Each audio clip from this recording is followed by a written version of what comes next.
안녕하십니까. 네, 찬미로 예배 준비하시겠습니다.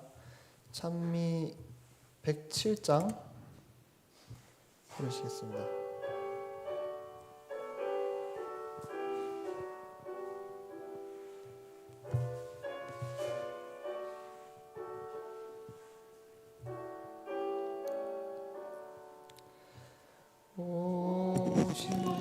신실하신 주 내 아버지여, 늘 함께 계시니 두려움 없네. 그 사랑 편찮고 날 지키시며 어제나 오늘이 한결같네. 오 신실하신 주, 오 신실하신 주, 날마다 자비를 베푸시며 일용할 모든 것 내려주시니 오 신실하신 주 나의 구주. 봄철과 또 여름 가을과 겨울 해와 달 별들도 다 주의 것. 만물이 하나로 드러낸 증거. 신실한 주 사랑 나타내네. 오 신실하신 주, 오 신실하신 주, 날마다 자비를 베푸시며 일용할 모든 것 내려주시니 오 신실하신 주 나의 구주. 내 죄를 사하고 안위하시며 주춘이 오셔서 인도하네. 오늘의 힘되고 내일의 소망. 주만이 만복을 내리시네. 오 신실하신 주, 오 신실하신 주, 날마다 자비를 베푸시며 일용할 모든 것 내려주시니 오 신실하신 주 나의 구주.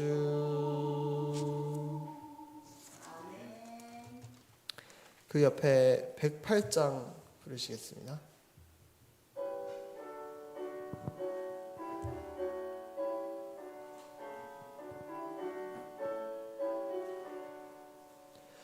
참 아름다워라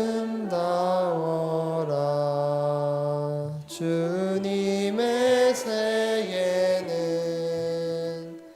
저 솔로몬의 옷보다 더 고운 백합화.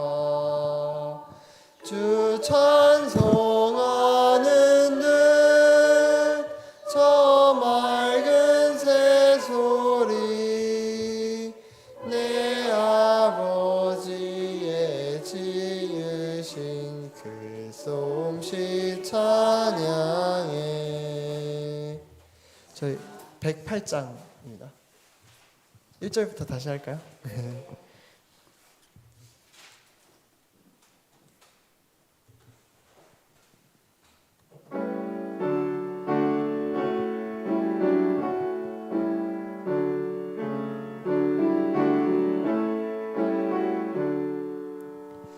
참 아름다워라 주님의 세계는 저 솔로몬의 옷보다 더 고운 백합화 주 찬송하는 듯 저 맑은 새소리 내 아버지의 지으신 그 솜씨 찬양해 참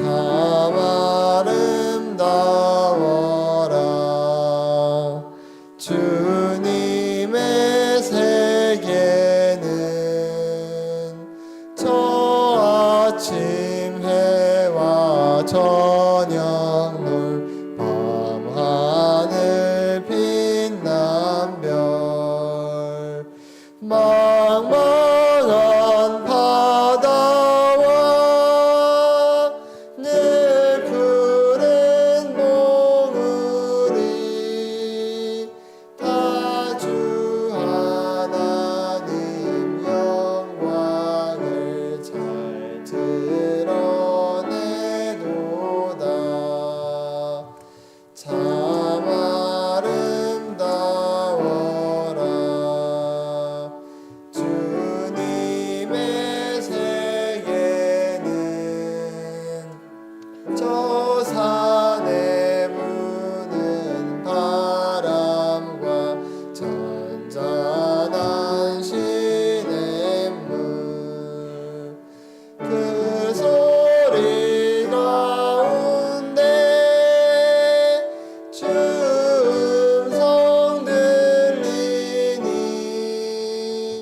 주 하나님의 큰 뜻을 알 듯하도다.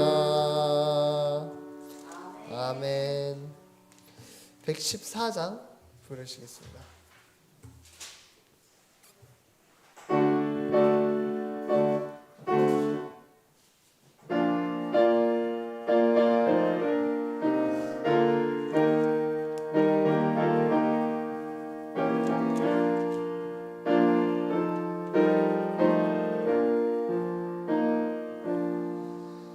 저녁일 모래 신비한 광경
집사님 혹시 찬미 하나?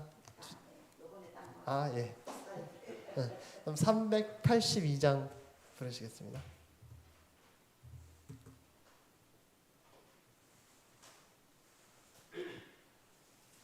382장입니다.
그러면 저희 기립하셔서 첫 찬미로 348장 부르시겠습니다.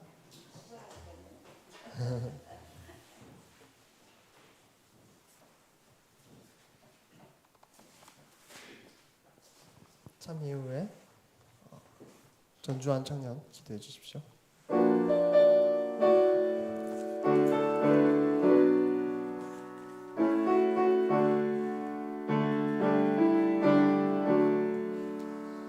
내가 지금 사는 것 주의 크신 은혜요 주를 믿게 된 것은 더욱 크신 은혜라 넘치는 주의 사랑 놀라운 주의 은혜 날마다 경험하며 주께 감사합니다.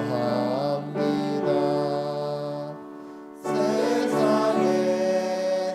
당하는 환난 고초 많으나 이길 힘을 주시니 더욱 크신 은혜라 답답할 때 기도로 기르신 손길로 어루만져 주시니 주여 감사합니다.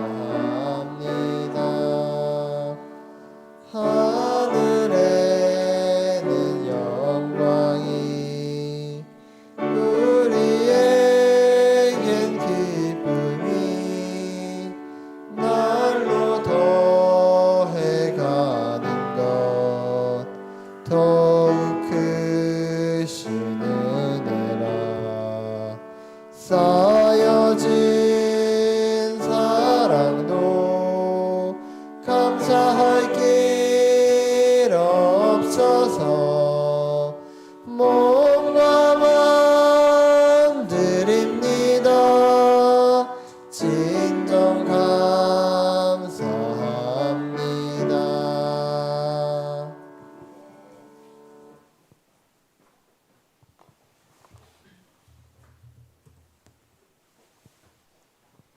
다 함께 기도드리시겠습니다. 하늘에 계신 하나님 아버지, 안식일을 맞이하게 해주셔서 감사합니다. 오늘 여기 모인 성도님들 모두 하나님을 경험하고 돌아가게 해주세요. 그리고 안식일에 몸과 마음 모두 쉼을 얻게 도와주시고 오늘날도 그리고 지금도 고통받고 있는 사람들도 많습니다. 그 모든 사람들도 안식일에 하나님을 기억할 수 있는 시간이 꼭 오게 해주세요. 그리고 설교하시는 목사님을 위해 기도드립니다.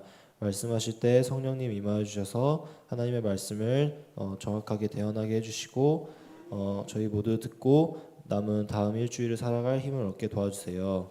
예수님의 이름으로 기도드립니다.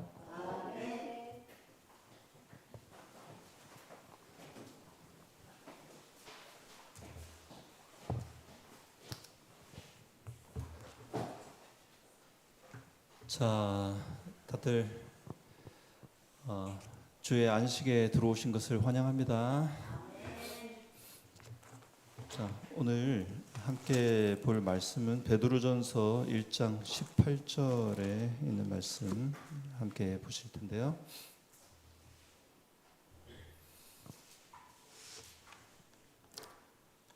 자막을 통해서 좀 도움을 드리도록 하겠습니다. 귀한 말씀입니다. 자, 예수를 너희가 보지 못하였으나 사랑하는도다. 이제도 보지 못하나 믿고 말할 수 없는 영광스러운 즐거움으로 기뻐하니 믿음의 결국 곧 영혼의 구원을 받음이라. 아멘. 자, 우리가 보지도 못한 예수님을 막 사랑해요. 그리고 보지 못한 예수님을 막 믿어요, 열심히. 그러면은 구원을 받게 된다. 이렇게 읽으면 된다고 했습니까? 안 된다 그랬죠. 우리가 뭘 해서 구원을 받는 게 아니고 이미 구원을 주셨기 때문에, 주신 구원을 받았기 때문에 보지 못해도 사랑할 수 있고 보지 못해도 믿을 수 있고 영광스러운 즐거움으로 기뻐할 수 있다, 이렇게 말씀드렸습니다. 그러니까 오늘 이 시간에도 구원 받으려고 예배한 예배가 아니고 이미 주신 구원에 사랑하고 믿는 마음으로 동참하심으로 영광스러운 즐거움을 꼭 얻어가시게 되기를 간절히 바랍니다. 여러분, 우리 베드로전서가 너무 좋잖아요. 근데 제가 이거를 좀 너무 오래 하지 않나 뭐 이런 좀 고민이 좀 들기는 했어요. 왜냐하면 오면서부터 계속 이제 이 말씀을 갖고 하고 있으니까. 근데 그만둘 수가 없어요. 어차피 어느 책 한 권을 선택하든 그 안에 복음이 다 담겨 있기 때문에 한 권의 책이라도 잘 읽는 게 여러 권을 읽고 의미 없이 지나가는 것보다 훨씬 나은 것 같습니다. 자, 근데 오늘 정말 이 베드로전서를 연구하면서 꼭 마음에 담아두고 가셔야 될 소중한 한 영적인 단어를 담고 있는 1장 18절을 함께 은혜 나누기를 원합니다. 자, 이 말씀을 보시면 너희가 알거니와 너희 조상이 물려준 헛된 행실에서 뭘 받았다고요? 대속함을 받은 것은 은이나 금같이 없어질 것으로 된 것이 아니요 오직 흠없고 점 없는 어린 양 같은 그리스도의 보배로운 피로 된 것이니라. 아멘. 여러분, 우리 예수님의 피가 보배롭습니까? 이 보배롭다라는 말은 다른 말로 하면 이제 귀하다, 그렇죠? 예수님의 피가 얼마나 귀한지를 가장 잘 아시는 분은 하늘 아버지십니다. 예? 자식의 생명을 가장 귀하게 여길 사람은 부모밖에 없잖아요, 그렇죠? 근데 이 보배로운 예수님의 생명의 피, 그 피를 놀랍게도 이 조상이 물려준 헛된 행실에 빠져 있는 저와 여러분들을 위하여 대속물로 내어 주셨다. 정말 놀라운 이야기입니다. 이 조상이 물려준 헛된 행실이 무엇인지에 대해서는 우리가 지난 시간에 좀 살펴본 것처럼 14절에 있는 말씀을 좀 복습하자면 답의 말씀이 있죠. 너희가 순종하는 자식처럼 전에 알지 못할 때에 따르던 너희 무엇을? 사욕을 본받지 말고 그랬습니다. 자, 전에 알지 못할 때 따르던 것이 여기 18절에는 바로 조상이 물려준 헛된 행실이에요. 근데 그 전에 알지 못할 때는 우리가 뭐만 따랐다고요? 사욕만 따랐다. 자, 이 사욕만 따랐다 이 말은 잠깐만 복습해 드리면 이 모든 욕심의 시작, 뿌리는 누구에로부터 온 것입니까? 맞습니다. 너희 아비 마귀가 갖고 있던 욕심대로 너희도 행하는구나 그랬습니다. 그러니까 우리가 알지 못할 때에는 다 마귀 자식이 되어서 마귀 욕심을 따라서 그렇게 살아왔다. 근데 이 욕심대로 살면은 결국 뭐가 잉태하고 죄를 잉태하고 죄가 잉태하니까 뭐를 낳게 됐습니까? 사망을 낳게 됐습니다. 그러니까 결국 이 문제를 해결하지 않고서 사망으로부터 구원함을 받을 길은 없습니다. 없습니다. 그런데 이 욕심에 사로잡혀 있는 저와 여러분들이 하나님의 은혜로 대속함을 받을 길이 열렸다라는 것입니다. 자, 도대체 이 대속함을 받는다, 이 말은 어떤 뜻을 품고 있길래 우리의 구원이 되는 것일까요? 특히 이 대속함을 받는 일을 위하여 무엇이 필요했다고 소개하고 있느냐면 흠없고 점없는 어린 양 같은 누구의? 그리스도의 보배로운 피가 필요하다고 소개하고 있는 것일까요? 그러니 오늘 저나 여러분들이나 이 대속함을 받는다라는 사실이 생소한 단어가 되면 안 되겠습니다. 이 단어가 갖고 있는 영적인 교훈을 이 안식일에 꼭 주께서 우리의 심령에 새겨주시기를 함께 사모합시다. 똑같은 베드로전서는 이 대속함을 받는다라는 말의 의미를 3장에서는 다음과 같은 문장에 담아 소개하고 있습니다. 여기 보니까 그리스도께서도 단번에 뭘 위하여? 이 죄를 위하여 죽으셨다. 십자가에서 우리 예수님 죽으신 이유는 이 죄 문제를 해결하기 위하심이 분명합니다. 그런데 의인으로서 그랬어요. 누가 의인이신 거예요? 예수님은 의인이십니다. 근데 불의한 자를 그랬습니다. 이게 불의한 자는 누구입니까? 우리 욕심, 사욕에 사로잡힌 우리 조상들과 우리들 모두를 포함합니다. 근데 의인으로서 불의한 자를 뭐 해주셨대요? 대신 하셨다. 그렇게 해야만 우리가 누구 앞으로 갈 수 있다는 겁니까? 하나님 앞으로 갈 수 있대요. 이는 우리를 하나님 앞으로 인도하려 하시리라 그랬습니다. 그러니까 우리가 하나님 앞에 갈 방법은 예수님께서 죽으심으로 우리의 불의한 죄를 의인의 공로로 대신해 주셔야만 가능하다. 그렇게 소개가 되어져 있는 것입니다.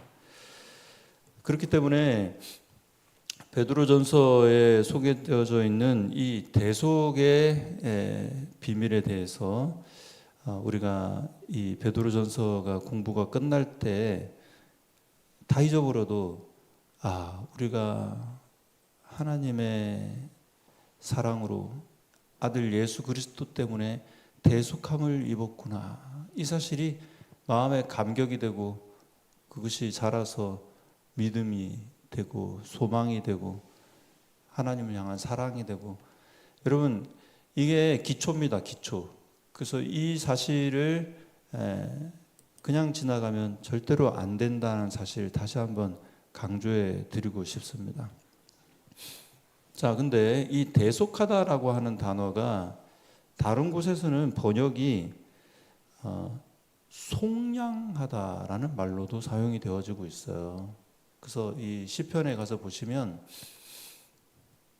시편 130편에 소개된 말씀 속에 이 대속의 다른 표현이 담겨져 있으니 요 성경절도 좀 보고 갈 필요가 있겠습니다. 여기 보니까 시편 130편 7절입니다. 이스라엘아 여호와를 바랄지어다. 제가 이게 믿음, 소망, 사랑 함께 있다고 소개하면서 이 바란다라는 게 이게 소망이고 소망은 믿음이랑 같은 말이다. 자, 이런 소개해 드린 것 기억납니다. 자, 여호와가 우리의 소망이 되시는데 그 이유는 여호와께서는 인자하심과 풍성한 뭐가 있어요? 속량이 있다. 이렇게 되어 있습니다. 자, 이게 아까 우리가 대속이라는 단어가 여기서는 속량이라는 단어로 소개가 되어져 있음을 알게 됩니다. 8절도 보니까 그가 이스라엘을 그의 모든 무엇에서? 죄악에서 속량하시리로다. 그렇게 되어졌습니다. 자, 그러면 성경을 읽다가 속량 이런 말 나오면 이게 대속이라는 말이랑 같은 단어이고, 대속 그러면 무슨 단어랑 같다? 속량, 이거 같은 말이다. 이렇게 이해하시고 읽으시면 도움이 되겠습니다. 이 대속 속량이라는 말이 가장 먼저 나온 구약의 이야기를 좀 읽고 가도록 하겠습니다. 레위기 25장에 가서 보시면 이 대속 속량이라는 단어가 아주 특별한 상황에서 소개가 되어지고 있는데요.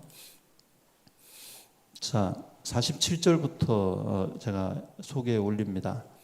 만일 너와 함께 있는 거류민이나 동거인은 부유하게 되고 그와 함께 있는 내 형제는 뭐 하게 됐어요? 가난하게 됨으로. 자, 우리가 살다 보면은 돈이 있다가도 없기도 하고 그래요. 네. 또 없다가도 또 생길 때도 있고. 근데 하나님의 관심은 우리가 늘 부유하고 잘 나가게 하는 것만이 하나님의 뜻은 아닌 것 같아요. 그래서 때로는 하나님의 백성 가운데서도 뭐가 생길 때도 있는 것입니까?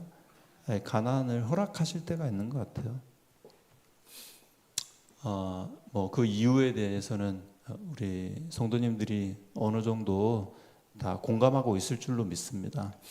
오늘 넉넉하지 못하다면 하나님께서 그 문제를 다 섭리 가운데 이유가 있어서 허락하신 것이다 생각하고, 그 가난한 가운데 우리를 위하여 가난하게 되신 분을 기억하는 그런 축복의 마음이 되시게 되기를 간절히 바랍니다. 자, 그러니까 근데 이 가난하게 된 자가 옆에 있으면 그냥 내버려 두라고 안 돼 있죠. 좀 더 읽겠습니다. 그가 너와 함께 있는 거류민이나 동거인 또는 거류민의 가족의 후손에게 팔렸다 이렇게 되어 있습니다. 아니, 하나님의 백성이 가난해 가지고 이방 사람들, 그러니까 외부인들한테 팔렸어요. 그럼 어떻게 해야 돼요? 구해야 되죠. 왠지 좀 그렇게 내버려두면 안 될 것 같죠. 그래서 48절, 그가 팔린 후에 그랬습니다. 그에게는 뭐 할 권리가 생겼다고요? 속량받을 권리가 있다라고 하면서 속량이라는 말이 처음으로 나옵니다. 그래서 속량은 누가 해줘야 되느냐면 그의 누구 중에서 형제 중 하나가 그를 속량해야 된다 이렇게 되어 있습니다. 자, 그러면 저를 보십시오. 속량은 그러니까 아무나 해주는 게 아니고 친인척 관계에서 되는 것이라는 사실을 오늘 좀 돌아보게 됩니다. 자, 그러면 오늘 저도 여러분들도 예수님이 우리를 속량해 주시려고 하신다고 하셨죠? 그러면 구약의 율법대로라면 주님이 우리의 뭐가 되셔야만 속량자가 되실 수 있는 거예요? 네, 가족이 돼야 돼요. 형제 관계가 돼야 돼요. 그러니까 아무나 도와줄 수 있는 게 아니고, 원래는 가진 게 있었는데 사정이 있어서 가난해진 사람에 대하여서 속량해 줄 권리가 그에게 있는데 그 권리를 회복시켜 줄 사람은 누구밖에 없느냐면 형제 중에 있다. 하나님께서 이렇게 말씀하셨습니다. 자, 그러면 정리해 드리면 하나님께서도 이 계명, 이 율례를 왜 여기에다가 이렇게 소개해 놓으셨을까? 결국은 오늘 저와 여러분들에게 선물로 오신 예수 그리스도께서 우리의 누구 되시다는 사실을 기억하게 하시려고 하심이실까요? 형제가 되신다. 형제가 되신다. 그래서 우리 예수님께서 하나님이신데도 불구하고 육신을 입고 우리 가운데 인성을 가지신 사람이 되어 오신 이유는 겸손의 의미도 있지만 우리의 뭐가 되시기 위해서, 형제가 되시기 위해서 오신 것이고, 형제 되신 분 우리 구주 예수님이 우리의 속량자로 나서시기 위하여 오신 것이다. 자, 그러면 값을 치루어서 사야 되는 것입니다. 자, 그럼 왜? 팔렸기 때문에. 팔렸으면 팔린 값을 다시 주고 다시 사와야 되는데 그 값을 지불하는 사람은 형제만 할 수가 있다. 이게 구약의 법이라는 것이죠. 자, 근데 이게 얼마에 팔렸느냐가 사실은 좀 중요한 문제가 돼요. 어떻습니까? 집사님의 가족이 팔려서 도로 사올 수 있는 어떤 권리가 생기셨으면 그게 비용이 얼마가 들든 어떻습니까? 좀 그 노예로부터 건져내는 게 좋으시겠습니까? 아니면 마음이 좋으시네요. 그게 보통 비용이 아니고 좀 이거는 거의 내 전 재산이다 그러면 그래도 하실 수 있으시겠어요? 자식이 그러고 있으면 할 것 같다. 역시 어머니의 마음은. 이게 이기심을 버리고 온전히 사랑하지 않고서는 도로 사오는 일에 희생하는 게 쉬운 일은 아닐 수도 있습니다. 자, 그래서 실제로 이 속량의 값을 치르는 문제와 관련해 가지고 시편에 아주 독특한 한 말씀이 소개되어져 있는데 요거 한번 참고하고 갈 필요가 있습니다. 시편 49편에 있는 말씀 여기 가서 보시면 6절입니다.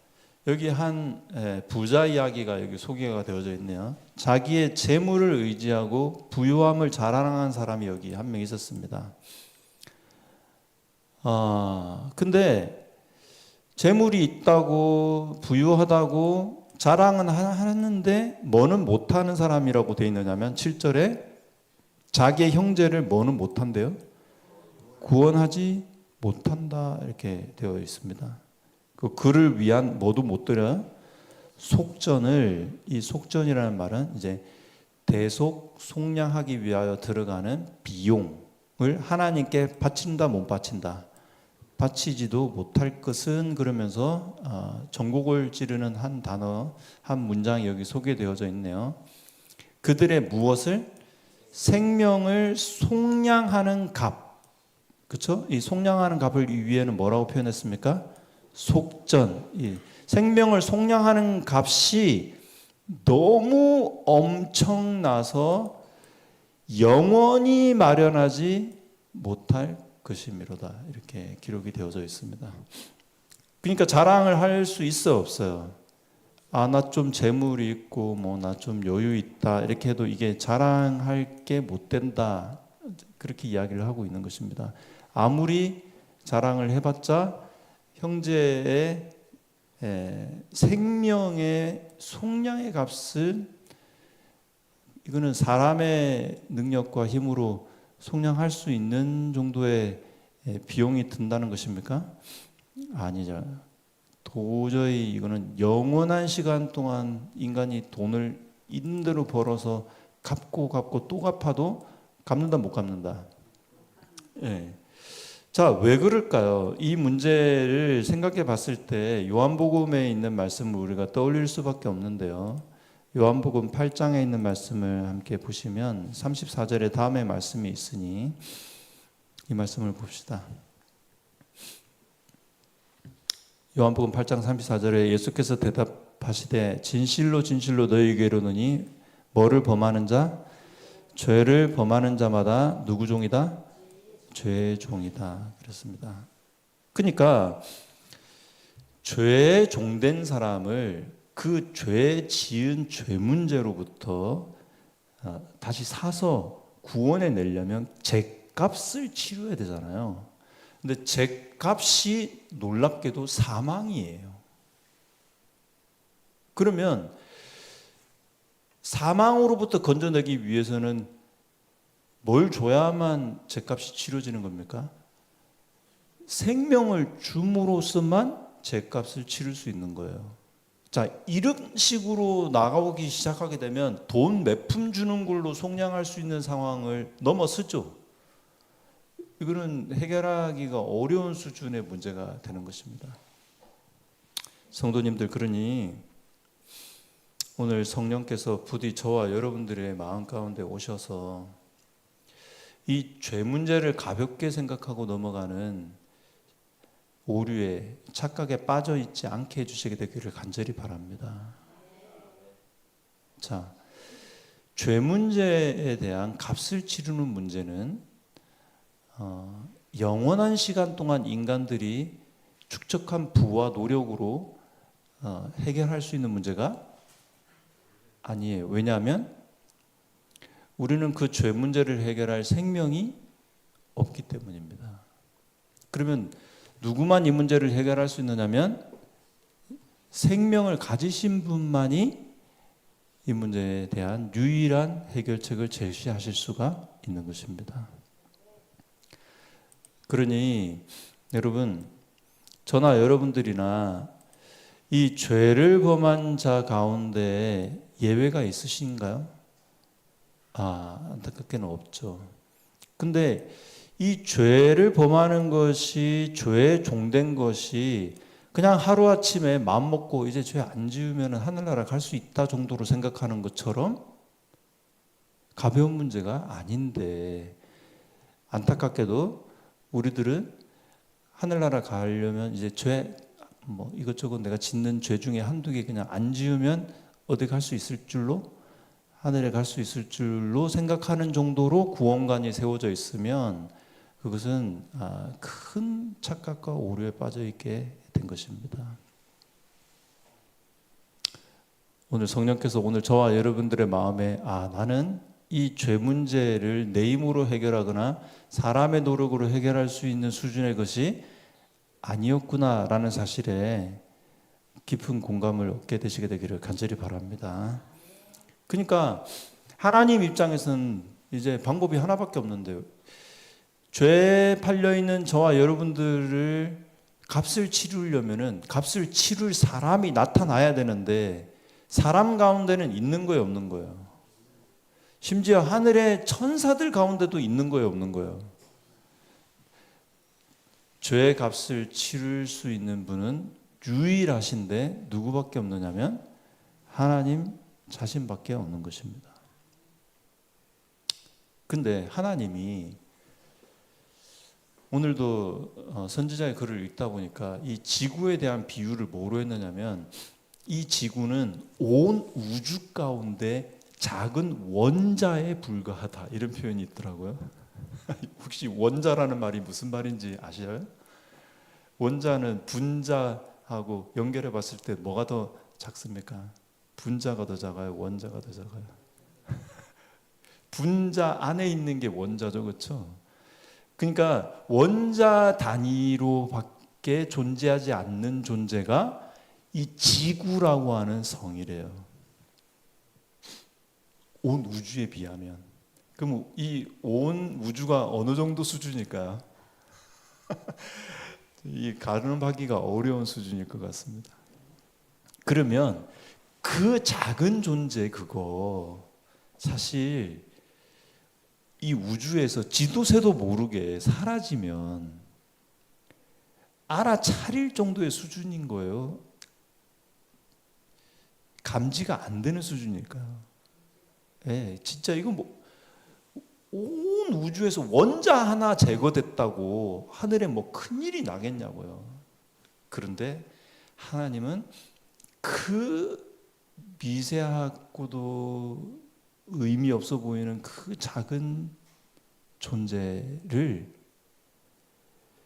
포기하지 못하시는 것입니다. 그리고 심지어 사랑하시는 것입니다.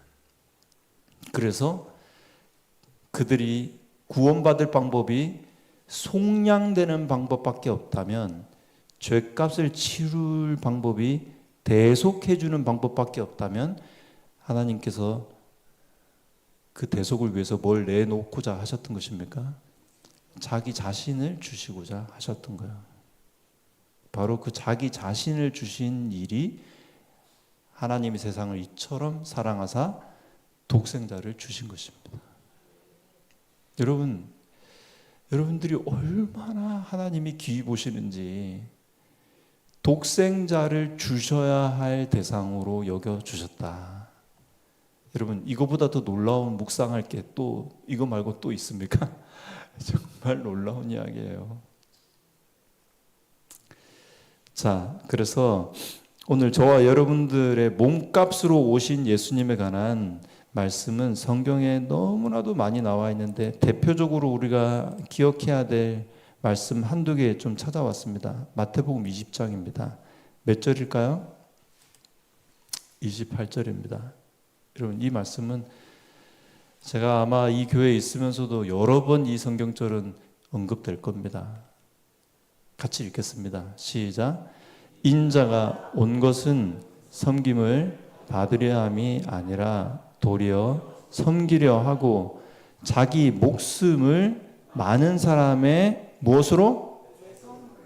여기다가 속량 이렇게 해도 되고 물자를 빼고 대속하는 값으로 이렇게 해도 돼요. 네?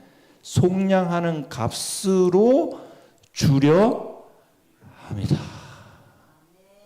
여러분, 이거보다 더 우리의 가슴을 놀라게 하고 감격하게 하는 그런 주제가 또 있을까요? 하나님께서 하나님의 아들을 우리를 위하여 섬길 대상으로 삼아주시고 자기 목숨을 우리 모든 사람들의 대속물로 주고자 하셨다. 정말 눈물겨운 사랑이라고 할 수밖에 없을 것입니다. 로마서 3장에 있는 말씀도 우리가 기억하기에 좋은 말씀입니다. 자, 23절부터 보겠습니다. 모든 사람이 뭘 범했음에? 죄를 범하였다. 그래서 하나님의 영광에 이르지 못하더니 그 다음입니다. 같이 읽읍시다. 시작. 그리스도 예수 안에 있는 속량으로 말미암아 하나님의 은혜로 값없이 의롭다 하심을 얻은 자 되었느니라. 이게 도대체 얼마나 놀라운 일입니까? 예수 그리스도 안에 뭐가 있었대요? 속량이 있었대요. 정말 감사합니다. 그래서 25절입니다. 이 예수를 하나님이 그의 피로써 믿음으로 말미암아 화목 제물로 세우셨다. 속량의 대가는 화목 제물이 되시는 것으로 드러났습니다. 왜냐하면 이는 하나님께서 길이 참으시는 중에 뭐한 것을? 전에 지은 죄를 간과하심으로 자기의 의로우심을 나타내려 하심이니 곧 이때 자기의 의로움을 나타내사 자기도 의로우시며 또한 뭐한 사람들? 예수 믿는 자를 의롭다 하려 하셨다. 이 의롭다 이 말은 다른 말로 죄 없다 그런 단어입니다. 무죄. 여러분, 어떻게 우리가 무죄가 될 수 있었는가? 죄를 짓지 않음으로 우리가 무죄가 되는 길은 불가능합니다. 유일한 방법은 하나밖에 없었는데 예수 그리스도 안에 있는 무엇으로? 속량으로 그 대속의 은혜로 됐다. 정말 얼마나 놀라운 이야기입니까? 이 비슷한 이야기를 아주 간단하게 에베소서 1장에는 다음의 말씀으로도 소개해 놓았습니다. 우리는 그리스도 안에서 그의 은혜의 풍성함을 따라 그의 피로 말미암아 뭘 받았다? 속량 곧 죄 사함을 받았다. 그러니까 여러분, 예수님이 우리의 대속물이다라는 사실은 저와 여러분들이 뭘 받아야 할 대상이라는 것입니까? 죄 사함을 받아야 할 대상이라는 사실을 기억할 때 속량이 일어나는 거예요. 이걸 인정하지 않는 사람들에게는 그 무한한 희생이 의미가 없어집니다. 얼마나 낭비된 사랑입니까? 얼마나 안타까운 일이 아닐 수 없는 것입니다. 골로새서 1장에도 같은 이야기가 반복되고 있으니 살펴볼 필요가 있습니다. 골로새서 1장 13절에 그가 우리를 흑암의 권세에서 건져내사 그의 사랑의 아들의 나라로 옮기셨다. 어떻게 가능했습니까? 그 안에서 우리가 뭘 받았기 때문에? 속량, 곧 죄사함을 얻었기 때문에 이 일이 가능해졌다. 그러니까 오늘 저나 여러분들이 이 자리에 계신 모든 분들은 다 우리가 뭘 받아야 될 필요를 느껴야 될까요? 네, 대속해 주시는 하나님의 은혜, 속량함을 받는 은혜 함께 사모하셔야 하겠습니다. 여러분, 그래서 실제로 요한계시록에 가서 보면은 구원받은 사람들이 누구냐에 대한 소개가 계시록 14장에 나와 있거든요. 이건 뭐 우리가 너무 잘 아는 말씀이잖아요. 14장 1절부터 보니까 또 내가 보니 보라 어린 양이 시온산에 섰고 그와 함께 누가 있더라? 14만 4천. 여러분, 이게 실수냐 뭐 상징이냐 관심 갖지 말라고 선지자는 말했습니다. 이들의 특징을 가져야 된다. 그게 더 중요하다 그랬어요. 근데 이 14만 4천이 서 있는데 그들의 이마에 뭐가 있대요? 어린 양의 이름과 그 아버지의 이름을 쓴 것이 있어요. 어린 양의 이름이 뭡니까? 아버지의 이름이 뭡니까? 그것은 저와 여러분들을 위해서 존재하시는 분이라는 뜻이에요.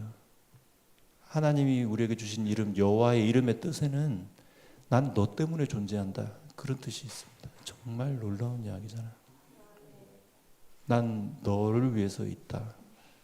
자, 2절입니다. 내가 하늘에서 나는 소리를 들었다 그랬습니다.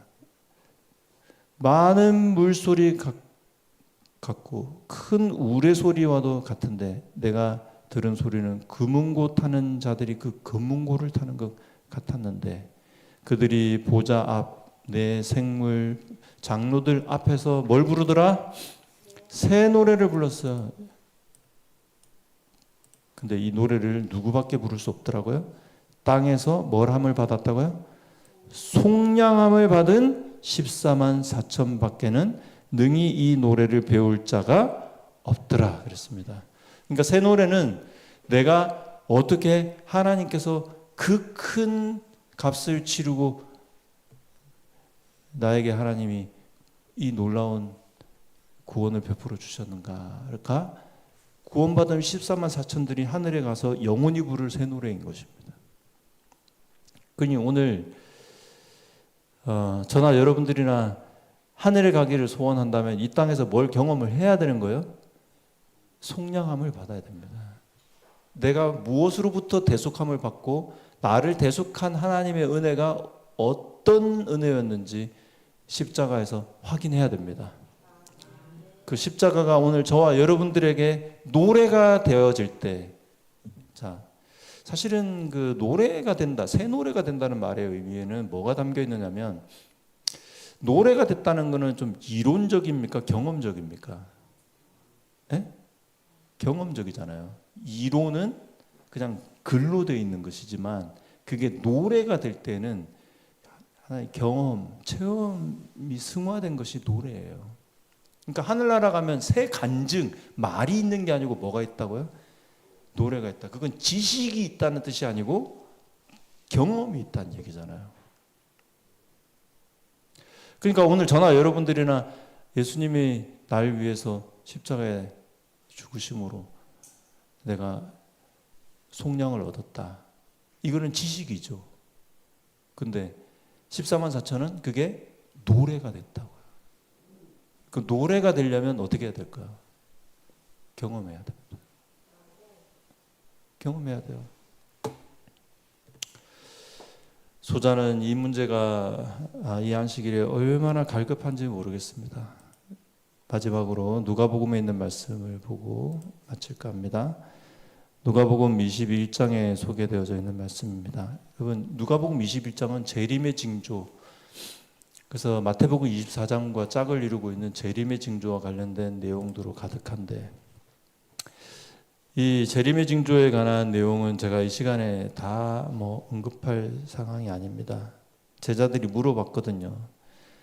선생님이여, 그러면 어느 때 이런 일이 있겠사오며 이런 일이 일어날 때 무슨 징조가 있으리까 했을 때 예수님께서는 여러 징조들을 소개하셨습니다. 그 중에 9절에는 난리와 소요의 소문을 들을 때가 올 거다. 10절입니다. 민족이 민족을, 나라가 나라를 대적하여 일어나겠다. 아니 요즘처럼 이 징조가 그대로 들어맞는 때가 있다면 또 있습니까? 아니 뭐 전쟁 최근에는 한 개만 나는 게 아니고 나라들이 지금 다 나고 있잖아요. 근데 이런 징조를 보고도 두렵기만 하는 것은 하나님 뜻이 아닙니다. 그럼 뭘까요? 어떻게 해야 될까요? 곳곳에 큰 지진, 기근, 전염병. 여러분 이런 일이 일어날 때 하나님의 백성들이 이런 세상에 닥치는 환난을 대하는 태도가 어떻게 해야 되는지가 누가복음 21장 28절에 정확하게 기록해 놓았습니다. 자, 같이 읽겠습니다. 시작. 이런 일이 되기를 시작하거든 일어나 뭐하라? 머리를 들라. 너희 뭐가? 속량이 가까웠느니라 하시더라. 아멘. 자, 이 속량은 첫 번째 속량과 두 번째 속량인데 첫 번째 속량은 이미 이루어 놓은 속량, 십자가에서 이루신 속량이에요. 오늘 이 속량을 저도 여러분들도 누리고 있는 믿음의 사람들 되기를 간절히 바랍니다. 근데 두 번째 속량은 뭐냐면 가까이 다가올 속량이에요. 그러니까 완전히 값이 치러지고 예수님 재림하신 다음에 완전한 구원이 성취될 속량입니다. 그러니까 두 속량을 다 기다려야 되겠죠, 그렇죠? 다 경험해야 됩니다. 자, 이 완전히 성취될 속량이 가까웠기 때문에 일어나야 되고 두 번째 뭐 해야 된대요? 머리를 들어야 됩니다. 자, 그러면 일어나 머리를 들라. 이걸 오늘 우리의 신앙에 어떻게 적용하면 좋을까요? 머리는 왜 드는 거예요? 자, 환난과 징조와 이런 것들이 막 다가오고 있어요. 그러면은 아이고 무서워라. 어디 가서 숨을 데 없나. 도망가야 되겠다. 이거는 머리를 든 것 같아요? 숙인 것 같아요? 네, 숙인 거예요.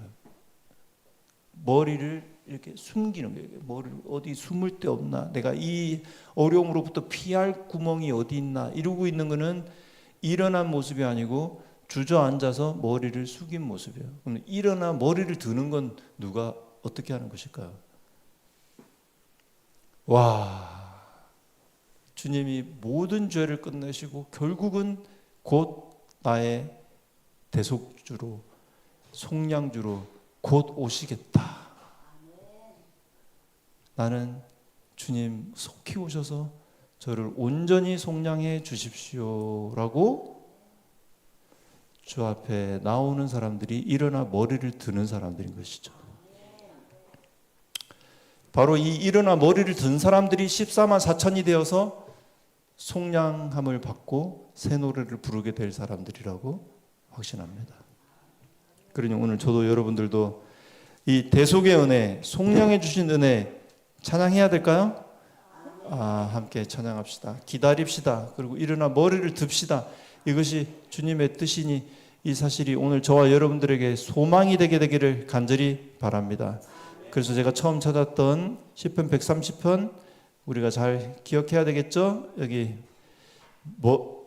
누가 아침을 기다림보다 파수꾼. 자, 파수꾼이 아침을 기다림보다 내 영혼이 주를 더 기다리나니 참으로 파수꾼이 아침을 기다림보다 더하도다. 이스라엘아 누구를 여호와를 바랄지어다. 이게 일어나 머리를 드는 것입니다. 그분께 뭐가 있기 때문에 여호와께는 인자하심과 풍성한 속량이 있음이라. 그가 이스라엘을 그의 모든 죄악에서 속량하시리로다. 오늘 참된 재림 성도들이 우리 방배중앙에 성령으로 말미암아 탄생되기를 간절히 바랍니다. 그리고 이 대속하시는 은혜, 속량하시는 은혜를 바라는 가운데 우리 이 어려울 때를 믿음으로 승리하는 우리 모두가 되기를 함께 사모합시다. 말씀을 마치겠습니다. 찬양하고 마무리할까요?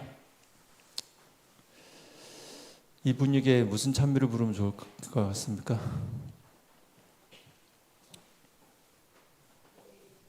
예? 뭐죠?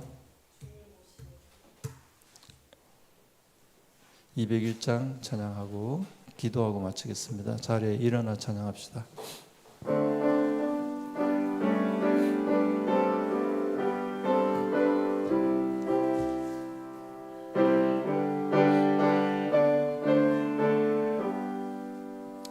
주님 오시는 그날이 언제일지 주님 뵙는 그날 나는 확실히 몰라. 지금 주님은 하늘 위치 성소에서 내 죄 위에 중보하네. 그 휘장이 거치는 이 땅으로 오시겠네. 그때 찬란히 빛나는 주님의 영광 나 그곳에 참여하리. 하늘 천사들 청아한 찬미 소리 죄악 세상에서 비록 듣지 못하나 주님 지성소 나오게 되는 그날에 그 노래를 들으리라. 저 천사들 노래 따라 내 주님을 찬미하리. 그때 찬란히 빛나는 주님의 영광 나 그곳에 참여하리. 주님 준비한 빛나는 시온성을 지금 이 땅에서 비록 볼 수 없으나 나의 주님이 이 땅에 오시는 그날 나 시온성 보게 되리. 저 하늘 문 열리는 날 내 주님을 배우리라. 그때 사랑과 평화와 감사의 찬송 온 천지에 가득하리. 아멘. 아버지 하나님, 우리를 죄 가운데서 내버려 두지 않으시고 우리의 속량할 값, 대속의 값을 아버지의 아들 안에서 치루어 주시고 우리를 14만 4천은 새 노래를 부를 속량함을 받은 자들 가운데 있게 해주시고자 하셨으니 정말 감사합니다. 이제 더 지체할 데가 없을 주님이 곧 오신다는 징조들이 눈앞에 있는 지금 아버지여 일어나게 도와주시옵시고 머리를 들게 해 주시옵소서. 그냥 이 어려울 때를 머리를 쳐박고 주저앉아서 피하고 방어하고 도망다닐 생각만 하지 말고 주의 구속을 바라는 자들로서 소망을 가진 자들로서 살아가게 도와주심으로 이 교회를 출입하는 성도들 덕분에 이 방배 지역이 당신들 안에 있는 소망에 관한 이유가 궁금하다고 찾아오는 교회가 될 수 있도록 도와주시옵소서. 이제는 이 복된 안식일 우리 성도들을 긍휼히 여기셔서 예수님 뵙고자 성전에 올 수 있도록 도와주시옵시고 예수님 꼭 만나고 가는 안식일 될 수 있도록 이 안식일 축복하여 주시옵소서. 육신이 연약함에 계신 성도님들 기억하시고 주여 채찍에 맞으심으로 나음을 주시는 우리 예수님의 은혜로 그들을 치유하여 주시옵시고 주님 앞에 건강함으로 나올 수 있도록 도와주시옵소서. 주여 사단에게 사로잡힌지도 모르고 몸부림치는 영혼이 우리 가운데 있습니다. 불쌍히 여겨주시고 구원하여 주시옵소서. 주의 속량의 은혜가 죄악 가운데 사로잡힌 주의 자녀들을 내버려 두지 마시고 구속하여 주시옵소서. 예수님의 이름으로 기도 올립니다.